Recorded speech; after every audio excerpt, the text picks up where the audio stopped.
Bonjour Charlotte Godin, vous êtes la fondatrice d'AML Factory, merci de venir sur ce podcast avec nous.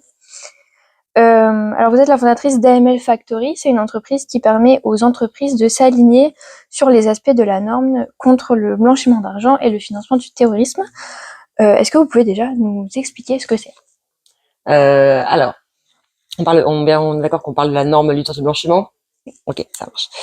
Donc c'est une réglementation qui est née dans les années 80, au départ pour lutter contre le trafic de stupéfiants, puis qui au fur et à mesure a été élargie à d'autres infractions conséquences, type criminalité organisée, corruption, fraude, ce genre de choses. En 2001, on a intégré dans la réglementation toute la lutte contre le financement du terrorisme. D'accord. Après les attentats du 11 septembre. Et donc le principe, pour les gouvernements, c'est de demander aux entreprises privées de les aider à identifier les criminels et de leur faire remonter des informations pour que les gouvernements puissent démanteler les organisations. D'accord. De manière assez basique, c'est ça. Et donc en fait, les entreprises qui sont soumises à cette réglementation sont listées. Vous avez toutes les entreprises qui vont traiter les flux financiers, donc les banques, les assurances, les mutuelles, certaines entreprises crypto.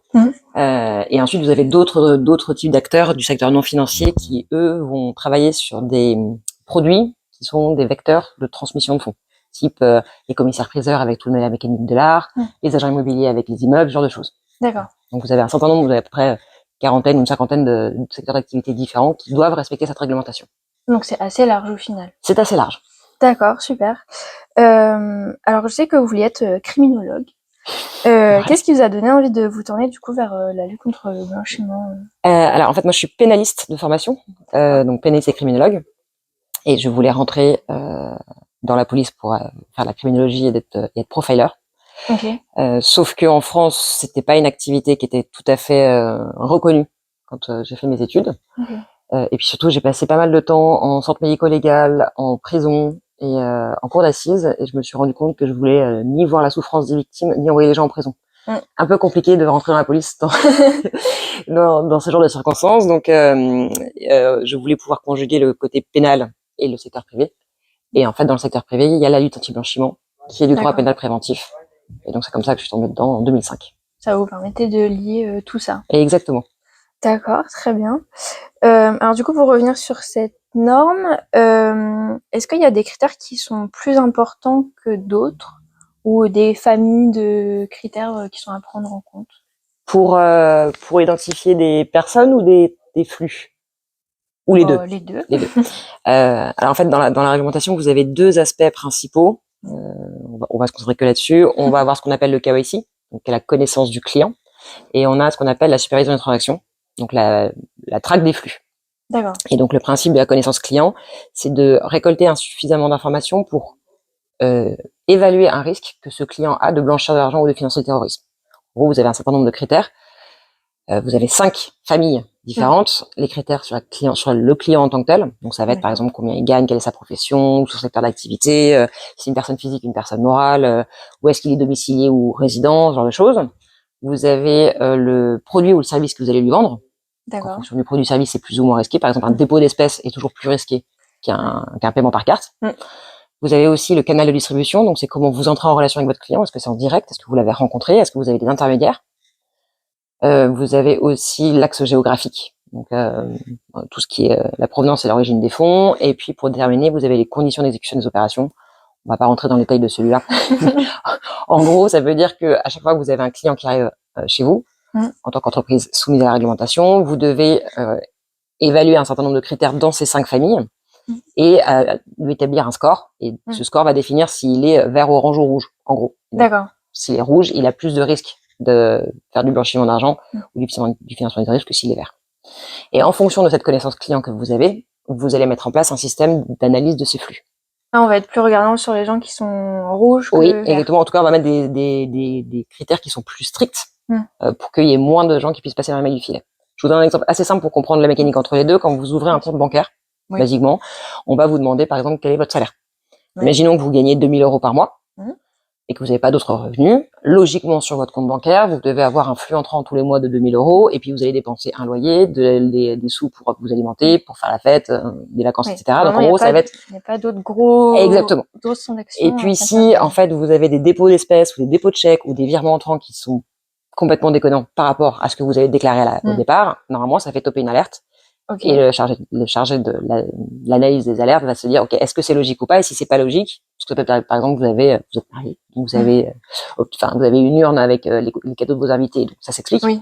Mais si vous n'arrivez pas à l'expliquer, en fait, il faut faire des investigations plus poussées. Et si vous n'arrivez pas à lever le doute que vous avez sur l'origine de ces fonds, vous devez déclarer à Tracfin, donc qui est le service de renseignement financier en France, pour que lui il puisse obtenir les informations et ensuite soit déclencher pour une enquête judiciaire, soit transmettre à d'autres autorités, type la DGSE, la DGSI, pour tout ce qui est lutte contre le terrorisme en interne ou pour bref, plein d'autres choses aussi, tout ce qui est douane, fraude sociale, ce genre de choses.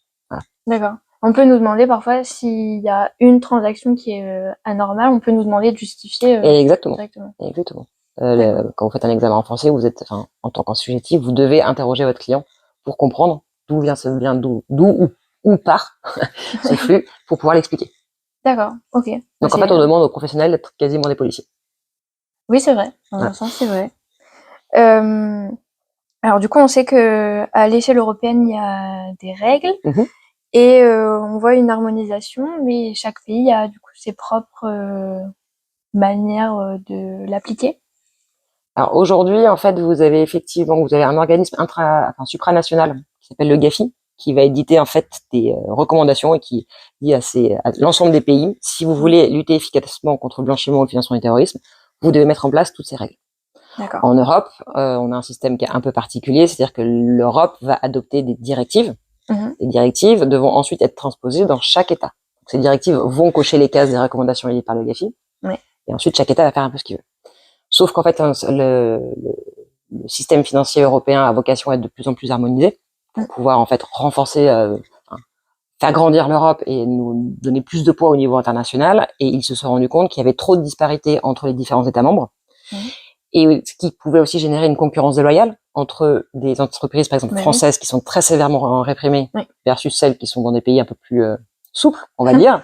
Et donc, a été adopté, suite à 3 ans de discussion, en avril dernier, un règlement unique européen, avec 2 autres normes, qui va en fait faire en sorte que toutes les règles soient strictement identiques dans tous les pays d'Europe. Donc, il y aura plus cet écart de transposition entre les différents pays. Du coup, ça devient plus intéressant pour peut-être les Français qui étaient soumis à plus de normes. Et exactement.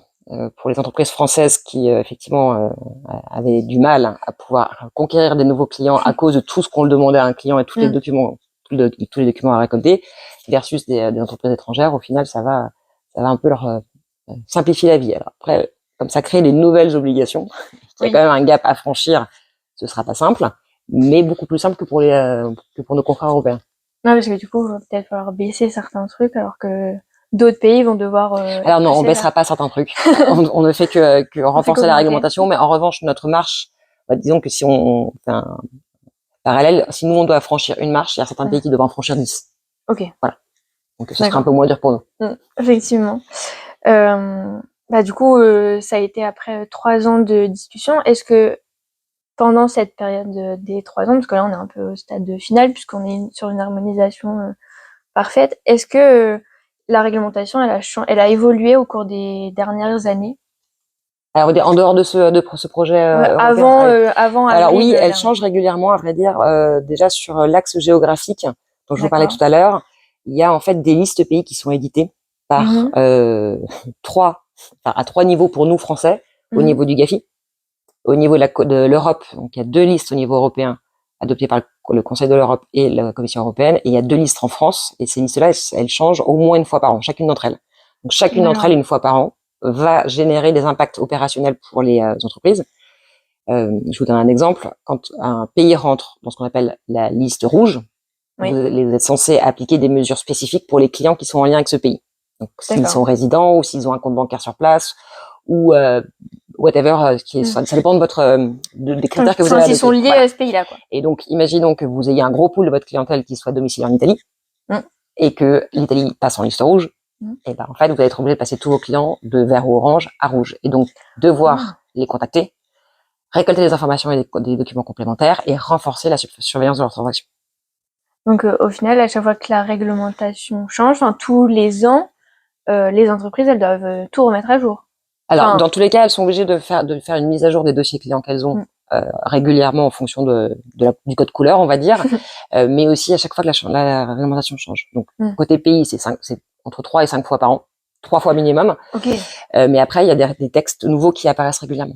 Typiquement, sur votre secteur d'activité crypto, il y a MiCA qui a été, qui est une réglementation européenne qui a été adoptée et qui en fait élargit le champ d'application des cryptos, pour les entreprises crypto, au niveau européen. Alors qu'en France, c'était principalement en France que c'était applicable. D'accord. Ok. Et ben justement, pour parler de crypto, je vous ai demandé de venir pour justement parler de cette norme qui lutte contre le blanchiment d'argent et le financement du terrorisme en lien avec la crypto-monnaie. On sait que l'Europe, elle est encore vachement frileuse par rapport à la crypto, même si ça bouge. Par exemple, la BNP a investi dans les ETF Bitcoin Spot, qui est un gros milestone dans le monde des ETF au début d'année. Pour AML Factory, est-ce que vous avez des entreprises crypto qui font appel à vous? Oui, on en a quelques-unes effectivement qui sont dans le portefeuille client, parce qu'en fait, alors quand vous êtes une entreprise crypto, vous avez les mêmes obligations que les banques, même si vous êtes beaucoup plus petite, et ce que vos clients ne comprennent pas forcément. Et comme nous, notre métier, c'est d'aider les entreprises à plus facilement gérer la réglementation. En fait, elles font appel à nos services pour pouvoir automatiser toute une partie de ce dispositif et avoir moins se stresser à l'idée qu'il y ait une évolution réglementaire qu'elles aient ratée et qu'elles puissent déployer. À côté de ça, elles vont avoir d'autres outils qui sont spécifiques crypto. Je sais pas si je peux les citer, mais je vais quand même le faire. Par exemple, côté supervision des transactions, il y a 2 acteurs principaux qui sont Chainalysis et ScoreChain, qui eux en fait vont faire l'analyse du chemin parcouru par les cryptos dans la blockchain et donc permettre de savoir si une crypto qui arrive sur un wallet, il est plus ou moins risqué par rapport à tous les wallets par lesquels il est passé. Ça, nous, on le fait pas parce que on n'est pas connecté à la blockchain, bien évidemment.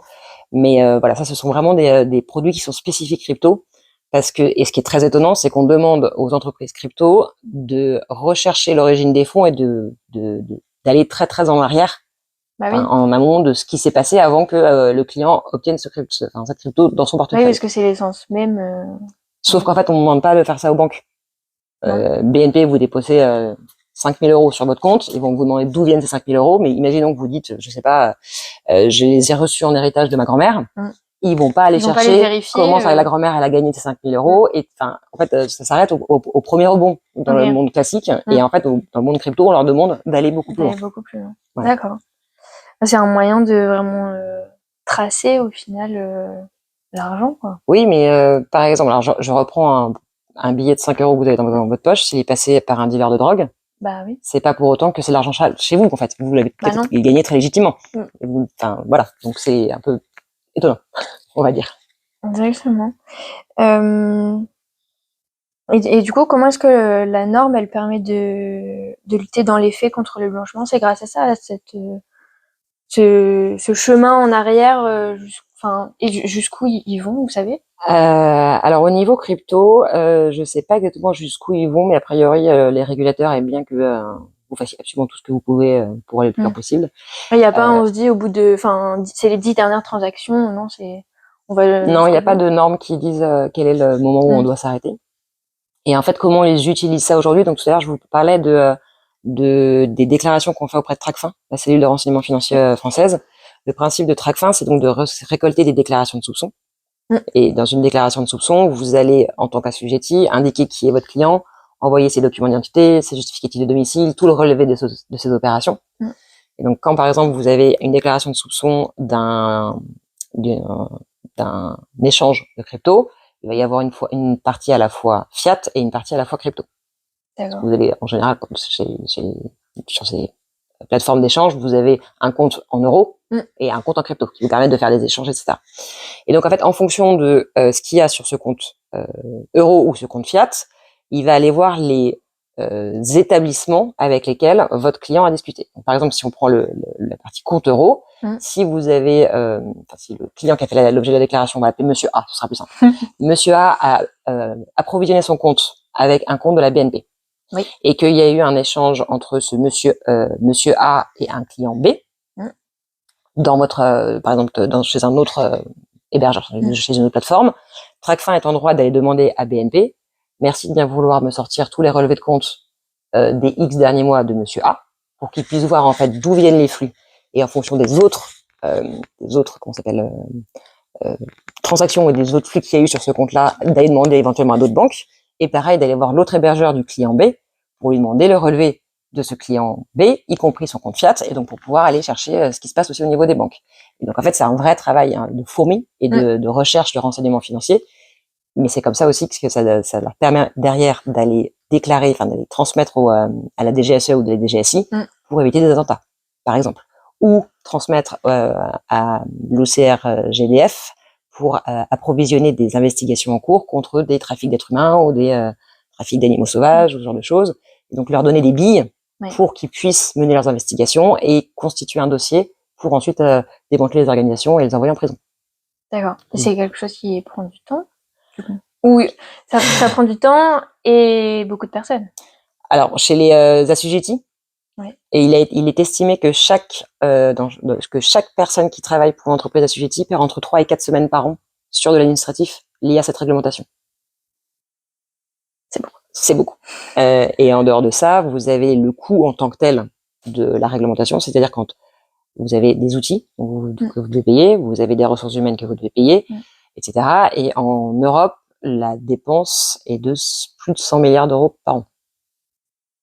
Alors qu'il y a peut-être, sur les grosses entreprises qui dépensent de l'argent, il va y avoir une trentaine de milliers d'entreprises. Donc c'est quand même des sommes colossales. Et je ne sais pas si vous avez vu ce qui s'est passé sur N26 dernièrement. N26 qui est donc, alors c'est pas de la crypto, hein, c'est une néobanque, mais qui avait pris déjà 4 millions d'amendes en 2020 et qui avait été le régulateur, donc la BaFin en Allemagne, il avait dit tu n'as plus le droit de onboarder plus de 50 000 clients par mois. Là, elle vient de lever cette restriction, mais en lui mettant une deuxième amende de 9 millions et demi. Bon, donc en plus des coûts de ce qu'on appelle de run, donc de tous les jours, vous avez, en cas de non-respect de la réglementation, des sanctions financières qui sont hyper violentes pour vous inciter à faire votre job. Oui, là on vérifie à 2 fois toutes les transactions de Monsieur A et de Monsieur B. Et on va casser les pieds à Monsieur A et à Monsieur B pour comprendre pourquoi. Pourquoi s'il a trouvé un billet de 5 € par terre. Par exemple. Et c'est ça. D'accord. C'est super intéressant, je trouve. Enfin, de se dire que déjà tout le monde est lié et que, y compris malheureusement, j'ai presque envie de dire dans la blockchain, on va aller regarder tout au cas où. Mais c'est tant mieux hein, pour la sécurité de tout le monde. Mais c'est impressionnant tout ce qui est à mettre en place. C'est un vrai paradoxe parce que, enfin, à mon sens, moi c'est mon sujet, donc forcément je suis très pro réglementation, parce que je pense vraiment que ça aide les autorités, la police et la justice à faire leur travail, et donc de pouvoir assurer plus de sécurité pour les êtres humains. Mais il y a beaucoup de personnes qui ne le comprennent pas et qui voient ça comme une atteinte à la vie privée. Oui. Parce que, en fait, c'est mon argent, j'en fais ce que je veux. Et le monde crypto est rentré dedans un peu par effet de rebond, parce que tous ces flux financiers qui passaient en fait dans des blockchains non régulées et non réglementées et non surveillées, font que vous avez quand même un risque que les organisations criminelles passent par ce biais-là pour éviter de se faire choper dans le monde classique et traditionnel. Et donc il faut et puis l'air de rien, les petits malins vont toujours commencer à chaque fois que vous avez un nouveau produit qui sort, ils vont tous se mettre dedans. Ils vont pouvoir blanchir à foison, et ensuite ils iront voir un autre produit, un nouveau produit, parce qu'en fait ils se sont fait gauler à ce niveau-là, donc en fait ils iront voir un autre produit. Donc mécaniquement en fait la blockchain ils trouveront toujours quelque chose pour et ça ne veut pas dire que tout le monde crypto n'est envahi que des criminels, hein. C'est pas du tout ce qu'on dit, hein. Surtout pas, mais c'est bien de se rendre compte aussi que ils sont là et que si nous en tant qu'investisseurs lambda je souhaite investir dans la crypto, c'est normal que je sois surveillée de près au cas où, parce que on connaît pas son voisin et on sait pas ce qui peut se passer. Et puis, alors, il y a, je pense aussi un sujet qui va au-delà de la lutte anti-blanchiment, mais vous avez aussi le fait d'avoir une activité régulée, fait que vous êtes surveillé par des autorités, et les autorités vont surveiller en fait la gestion et la saine gestion de l'entreprise. Oui. Et Ce donc, qui vous êtes fait en fait assuré, que ça vous permet de sécuriser aussi les investissements. Mais oui. Parce que dans le monde traditionnel, vous avez l'AMF qui protège les épargnants, l'ACPR qui va protéger tous les dépôts des comptes bancaires. Si toutes les entreprises de crypto, et je pense que je vais en faire hurler plus d'un, étaient vraiment contrôlées, vous n'auriez pas eu des scandales type FTX, ça c'est FTX Oui. qui Oui, il y a quelques voilà, mois. qui voilà. Ou voilà. Et donc vous avez beaucoup d'épargnants qui ont perdu énormément d'argent parce que pas de contrôle.